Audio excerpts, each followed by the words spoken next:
Hi friends. மனித சமுதாயம் ஒரு இடத்துல இருந்து இன்னொரு இடத்துக்கு ஓடிக்கிட்டே இருந்துச்சு. எப்படின்னா, நமக்கு தேவையான விலங்குகளை வேட்டையாடும், அப்புறம் ஒரு இடத்துல ரெஸ்ட் எடுத்துடுவாங்க. அதுக்கடுத்து இருக்கக்கூடிய காய் கனிகள் எல்லாத்தையும் விரும்பி சாப்பிடுவாங்க. அது தீர்ந்ததுமே அடுத்த லெவலுக்கு போயிடுவாங்க. அந்த சமுதாயத்தோட பேர் என்னன்னு கேட்குறீங்களா? அசிலியன் பீப்புள். பட் என்னன்னா, இந்த சமுதாயத்துக்கு நம்ம ஏன் ரொம்ப தேங்க்ஸ் சொல்லணும்னா, இந்த சமுதாயம் தான் ஒரு ஒரு டிரான்ஸ்ஃபர்மேஷனை உருவாக்குச்சு. நம்ம பயிரிட்டு வாழ்வோம் அப்படின்னு சொல்லி வாழ ஆரம்பிச்சிச்சு. இதில் ஒரு 3 விதமான நன்மைகள் நமக்கு கிடைச்சிச்சு.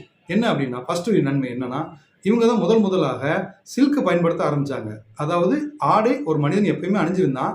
அதை கடந்து இவர்கள் பட்டை உற்பத்தி செஞ்சு பட்டு மூலமாக ஆடை அணிந்தாங்க. இந்த ஒரு நன்மை. 2வது நன்மை என்ன நடந்துச்சுன்னு சொன்னா, மண் பாண்டங்கள், அதாவது பாத்திரங்கள். நம்ம இன்னைக்கு சில்வர் யூஸ் பண்றோம் இல்லையா? அந்த காலத்துல ஒரு இடத்துல இருந்தனால மண் எடுத்து அதில் பாத்திரங்கள் செய்ய அவங்க பழகினாங்க. இது 2வது நன்மை.